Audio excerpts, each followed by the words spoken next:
Assalamualaikum warahmatullahi wabarakatuh.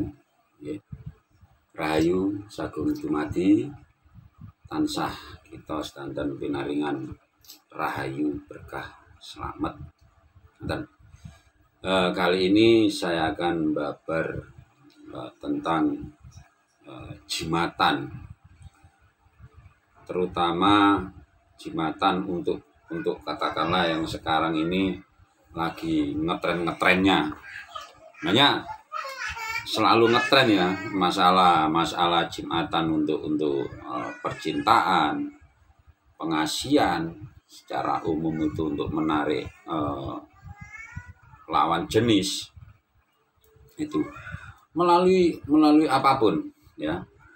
Kalau saya dulu menggunakan istilahnya pelet atau pengasihan master pemikat sukma dengan sentuhan, kedipan, lirikan, sapaan, ya kan, atau teguran, asap rokok, atau katakanlah melalui parfum disemprotkan. Nah, tapi di sini saya akan mengupas tentang amulet dan wafak atau haikal. Banyak di daerah-daerah tentunya tokoh-tokoh, para sesepuh didatangi para orang tua, mungkin muda-mudi untuk dimintai istilahnya gembolan atau ceklan atau katakanlah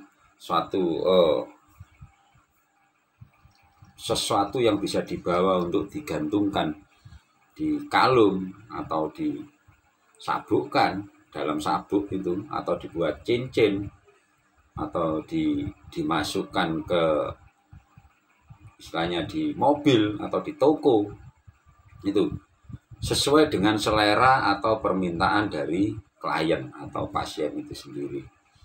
Kebanyakan kalau orang tua biasanya minta konsultasi ke orang yang arif dalam berpikir, bijaksana dalam bertindak, atau seorang pakar bagaimana anaknya ini sudah seusia 28-30 tidak sesegera menemukan pendamping hidup, jodoh suami atau istri, karena mungkin terlalu banyak faktor ya, mungkin terlalu sibuk dengan karir kerja, membantu orang tuanya, membantu untuk adik-adiknya bersekolah, atau katakanlah perasaan minder, kiku, iwuh rikuh itu. Mungkin dari sisi penampilan anaknya terlalu sederhana, atau mungkin dari pihak faktor lain melihat dia, anak ini, cewek ini kok tomboy gitu, cowok ini kok angkuh, tidak mau tegur sapa, padahal tidak, dia cuma minder. Nah, di sini saya akan membahas tentang amulet ya, dari negeri gajah, dari Thailand. Dan rupanya banyak beredar amulet-amulet itu di pasaran spiritual, banyak tentunya. Nah, juga ada yang dari lokal kita sendiri, yaitu wafak atau haikal. Nah, di sini saya akan mengupas tentang amulet yang dari Thailand. Nah, ini namanya palakit. Bentuknya memang unik.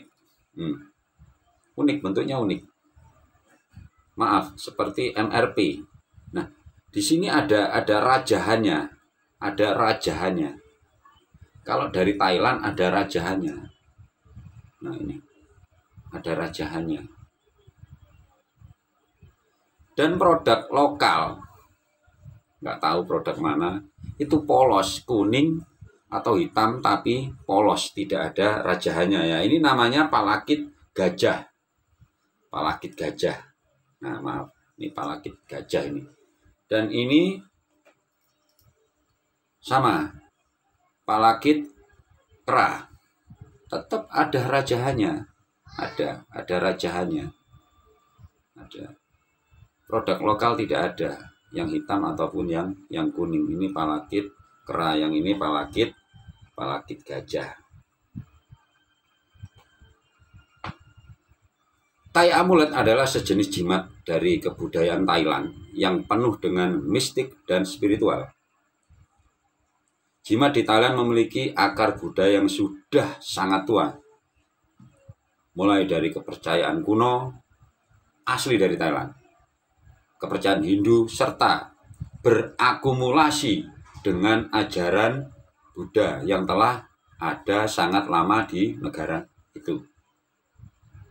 Amulet jimat Thailand dapat berbentuk suatu image tertentu, umumnya adalah image, Buddha, para orang suci yang dianggap telah mencapai suatu tataran kesucian tertentu, para deti deva atau para guru spiritual tentunya, serta dapat berupa bentuk lainnya yang dipercaya memiliki makna tertentu. Suatu amulet terbuat dari material-material yang dipercaya memiliki kekuatan tertentu, serta umumnya langka dan suci. Itu dari sana pendapatnya demikian. Seperti halnya abu orang yang sudah meninggal, atau seperti abu dupa dari vihara yang terkenal, tanah-tanah tempat keramat, legiat, relik, herbal, dan lain-lain. Kemudian dalam pembuatan sebuah amulet yang baik tidaklah mudah, karena umumnya dimulai dari pemilihan material, pemilihan hari baik, pemilihan image, dan proses lainnya hingga ke hari seremoni yang umumnya mengundang para biku yang dipercaya telah mencapai kesucian, atau istilahnya kalau bahasanya para arkan, guru spiritual, dan lain-lain di dalam memberkati amulet tersebut, blessing. Oleh karena itu, suatu tai amulet yang telah melewati pemberkatan tersebut harus dihargai sebagai suatu benda yang memiliki nilai spiritual yang tidak mudah pembuatannya dan memerlukan proses yang panjang, melalui andahan-andahan, fase-fase. Apakah tai amulet memiliki fungsi tertentu dan bagaimana cara kerjanya? Baik, jawabannya, tai amulet dipercaya memiliki fungsi dan kegunaan tertentu yang dapat bermanfaat bagi pemiliknya. Ini bisa dikatakan betul, namun ada ketentuannya, ketentuan berlaku, jadi ini sponsor ngono. Karena prinsip kerja sebuah tai amulet mengikuti prinsip karma yang mengakar dalam kepercayaan di masyarakat Thailand.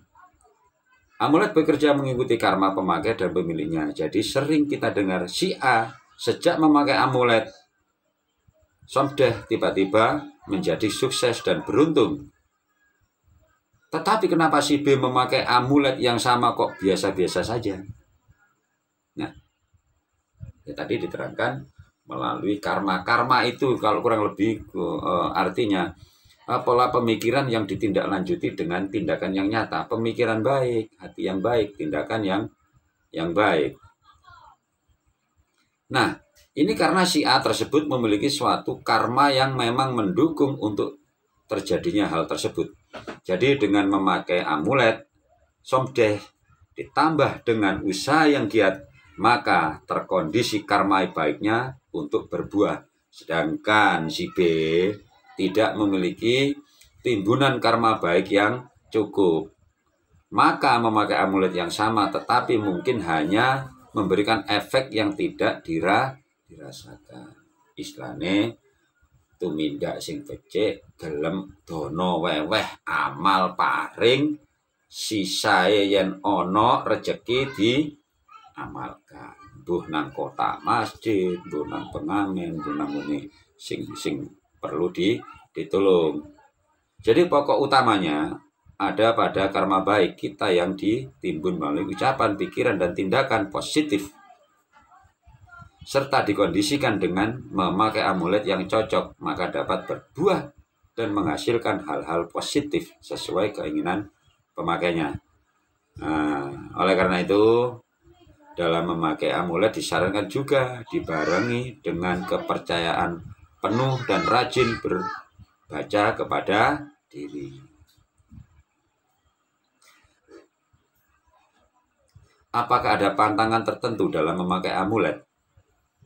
Yap, semua apapun itu pasti ada pantangan, tapi bisa dikondisikan. Andai kata tidak, ini ya nggak masalah untuk memiliki itu. Terutama untuk pantangan yang berat harus dihindari. Ada beberapa pantangan yang secara umum untuk tai amulet, yaitu dilarang memakai tai amulet ketika melakukan aktivitas seksual. Pengecualian untuk amulet tertentu yang fungsinya memang ditujukan untuk itu. Jangan melangkahi sebuah amulet dengan sengaja. Jangan menaruh amulet di tempat yang kotor sebagai wujud rasa hormat kita dan menjaga dari kelakuan atau tindakan yang tidak sesuai. Nah, terus siapa saja yang bisa memiliki dan menggunakan amulet? Siapapun bisa, tentunya siapapun bisa. Yang penting dia mau memakai dan tahu, katakanlah, cara mengeterapkan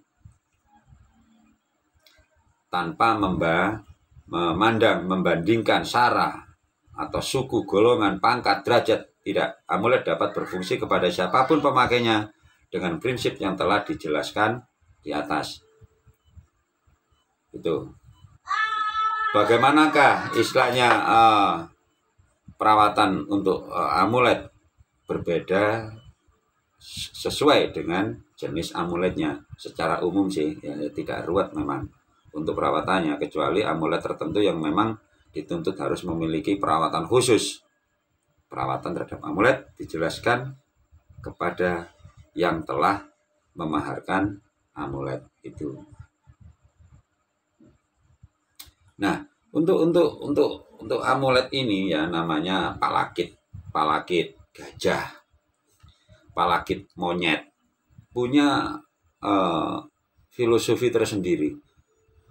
Untuk amulet gajah, ini gajah tergolong binatang yang katakanlah sangat setia kawan.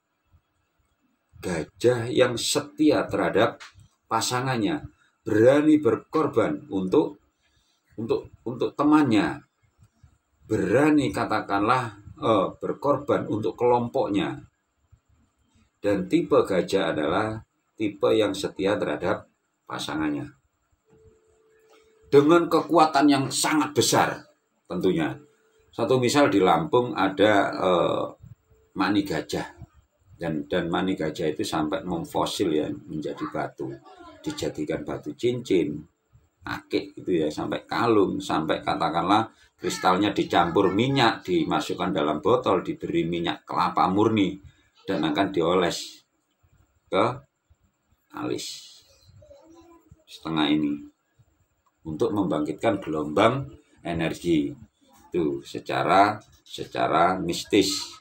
Nah, gajah itu sendiri apabila kawin ya pantang dilihat oleh orang, dan orang yang melihatnya akan digilas, dikejar-kejar.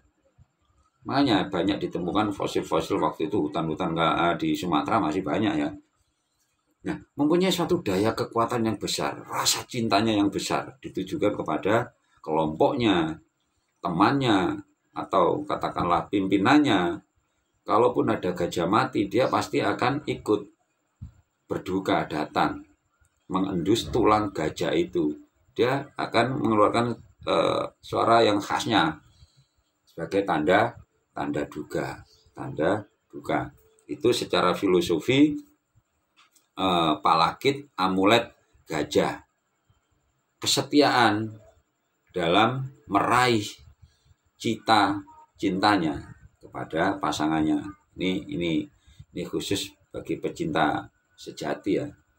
dalam arti sifatnya untuk umum. Kalau sudah kena salah satu lawan jenis, akan sulit lepas. Ini ciri khas filosofinya gajah. Nah, terus ini ada monyet kera. Nah, ini kera ada. Nah, ini maaf ya, ada rajahanya memang dari Thailand ini. Nah, secara filosofi kera yaitu binatang yang sangat-sangat suka meraup apapun, keinginan tahuannya sangat besar, sangat penasaran apa yang dihadapannya. Mungkin dia nggak segan-segan untuk mengambil atau mencuri dan membawa lari. Itu karakter monyet itu. Saut kiwa, saut tengen, sekele melok nyaut, kiwa nengen, ya ikut menyambar, tangan kanan kiri, kakinya ikut menggenggam, masukkan mulut dikunyah kanan kiri, masukkan ini masih pegang. Itu karakter monyet, yaitu akan meraih apapun apa yang ada di depannya bila dia penasaran. Pun tipe-tipe monyet ini tipe-tipe yang tidak setia dengan pasangannya. Terutama ini monyet laki-laki ya, monyet playboy ini. Gitu. Nah, di sini digambarkan dengan keteguhan kejantanannya seorang alfa, pemimpin monyet. Dia akan punya selir. Kalau di hierarki monyet itu gitu. Dia bebas memilih pasangannya dalam dunia binatang di hutan ya. Dia akan bebas memilih pasangannya, pasangan siapapun akan dia diambil. Itu karakter daripada monyet. Dia suka berpetualang, berfantasi terhadap monyet-monyet betina. Pun dia tidak akan segan-segan menyingkirkan pesaingnya. Ini karakter monyet. Nah, ini hanya sebuah simbol ya. Makanya tadi dijelaskan dengan simbol-simbol tadi, dengan apa istilahnya, gambaran-gambaran ini. Nah, terus ada lagi kalau ini lokal ini ya. Ini lokal ini. Nah, ini namanya wafak haikal yang di dalamnya saya tulis, saya raja.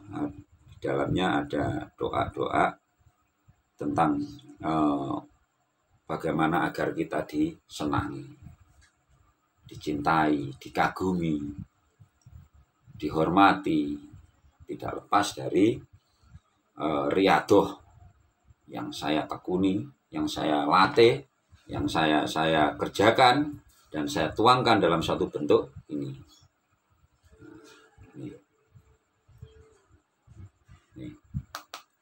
Ini dari kulit. Nah, di dalamnya ada tulisan-tulisan suatu harapan barang siapapun yang memegang ini akan disegani, disayangi. Gitu. Nah, ini biasanya ditaruh di dompet atau di saku. Tapi kalau bisa dompet atas, saku atas ya, jangan saku bawah.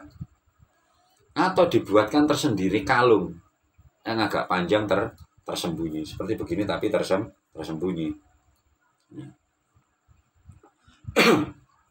Nah, biasanya ada yang dibungkus lagi, digantungkan di kaca mobil. Nah, pengertiannya ini sifatnya untuk umum bisa, untuk pribadi bisa, tergantung niat dari pribadi yang memegang haikal tersebut. Bebas, monggo. Kenapa ajimat itu sangat-sangat di istilahnya gini ya, menjadi suatu mungkin bukan solusi, bukan suatu booster di saat mana mungkin kita sibuk, lelah, ngantuk, ada kegiatan yang lain. Jadi membawa suatu dorongan, push, power, dorongan tenaga dari faktor yang lain. Dari yang membuat itu sendiri, dari pribadi yang membuat itu sendiri. Terutama kalau di amuletai tadi, para pendeta, para biku ya. Terus kalau yang ini Yang ini yang haikal rajahan ini dari Riyadhah saya ya. Saya tanamkan doktrinnya, siapapun yang memegang ini akan disenangi, akan dihormati, akan disayang, kan begitu. Gak ono ilmu sing paling dhuwur mek 3 perkara. Pengasihan, keselamatan, kejayaan. Istilahnya bahasa ngetrennya tahta, wanita, kedudukan. Tapi jangan karena kedudukan, karena wanita, ya, karena harta kita jadi gelap mata. Sama dia sewajarnya aja, tapi kita bisa merasakan sesuatu itu dengan nikmat, tidak dikejar-kejar permasalahan. Nah, ngono-ngono itu akhirnya, nah begitu-begitu itu akhirnya jimat gembolan tadi mengikuti alur energi tuannya gitu. Kalau seorang empunya pembuat seperti saya tanamkan sebatas wajar. Kalau tuannya kendor, ini mengangkat poster. Kalau tuannya terlalu kencang, dia akan mengimbangi begitu. Nah, untuk di dunia siapa yang tidak tahu istilahnya palakit seperti ini ya. Memang palakit ini di Thailand memang dikhususkan untuk para terkenal lah istilahnya untuk pengasihan, ya, untuk pengasihan. Terus sebagai tangkal, sebagai protek terhadap persaingan percintaan, magi, demikian. Di Thailand itu sangat-sangat semua laki-laki, perempuan, pejabat, kayak tukang sayur semua memakai amulet, tidak terkecuali. Raja sekalipun sampai setingkat prajurit, pedagang, yang tukang ojek semua pakai ajimat. Ya tidak semuanya. Tuh. Terus kalau yang ini biasanya dipakai untuk kaula muda, untuk pekerjaan agar disenangi, disayangi bos, kan begitu. Dan untuk yang orang tua yang datang biasanya mempertanyakan, mencari syarat, ya saya memberikan suatu advis tertentu, masukan tertentu atas dasar yang sangat mendasar, membangun suatu hubungan kejiwaan yang baik. Bagaimana seseorang itu bisa menemukan pola ritme temponya bertemu dengan ini, tuk nyambung, ini gak nyambung, nyelesai. Nah, orang tuanya saya bilang, Pak, Bu, Om, Tante, anak jenengan, putra putri, Bapak, Ibu, Om, Tante, tolong ketemu dengan saya, bahwasanya nanti saya berikan satu masukan, bahwasanya jangan minder. Lek wong Jawa ngomong bolak-balik, ojo sudo pandelemu, ojo iwirikuh kalamono sira kekancan.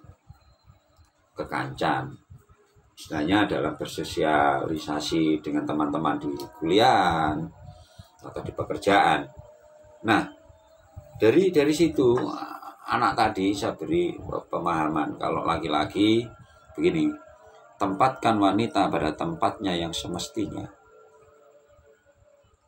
Kalau perempuan, berdandanlah sewajarnya. Pupuran, berdaan gak usah beluk-beluk. Pakailah wewangian. Pakailah dandanan wanita. Gitu. Jangan sampai kelihatan nun sewu, malah maunya kelihatan seksi, malah norak, malah kesannya nanti ada pelecehan, tindakan-tindakan yang jahil, kebodohan.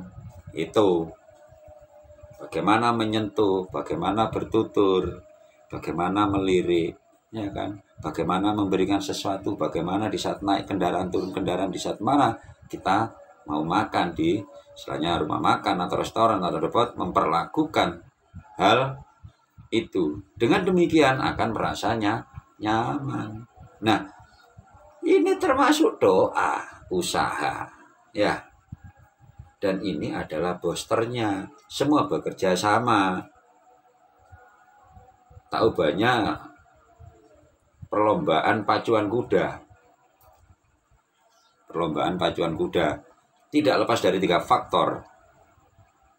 Kuda, kualitas kuda, bibit-bibitnya dan sebagainya dari mana, ya. Terus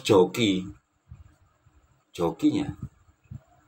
Antara kuda dan joki bila tidak terjadi komunikasi yang baik, coba joki lain.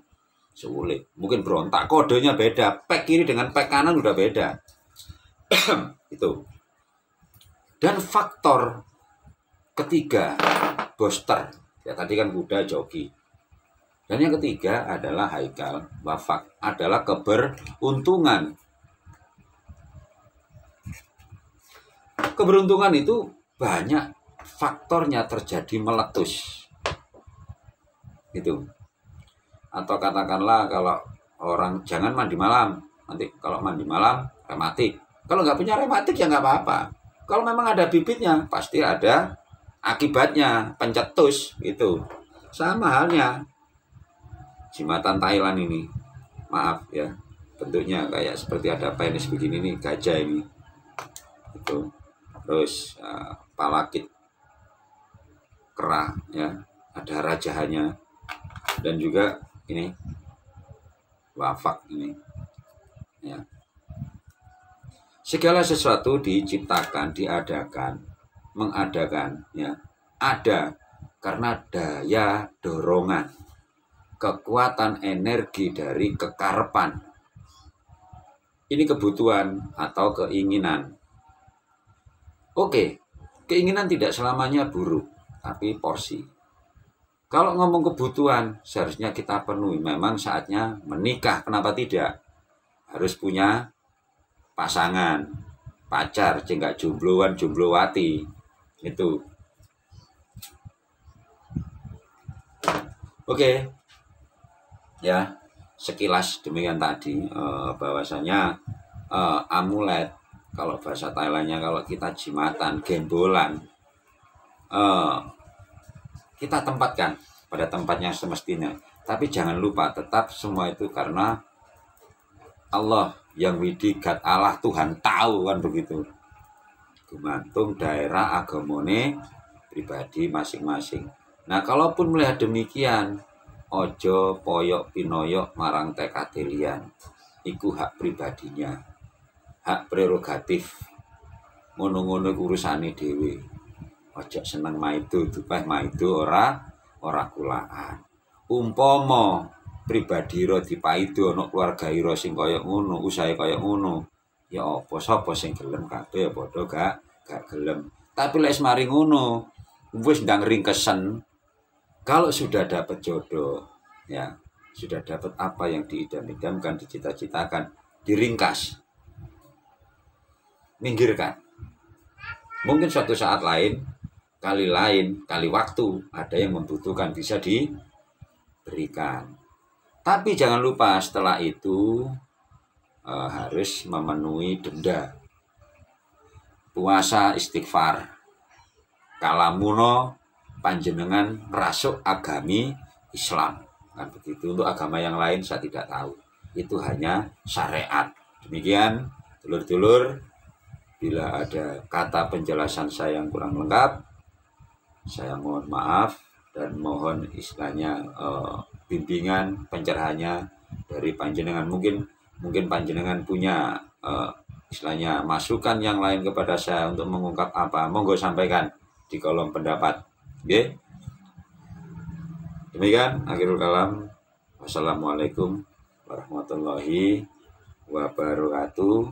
Rahayu sagung dumadi, pinaringan sehat, rizki ingkang agung, rahayu, rohayu, rehayu.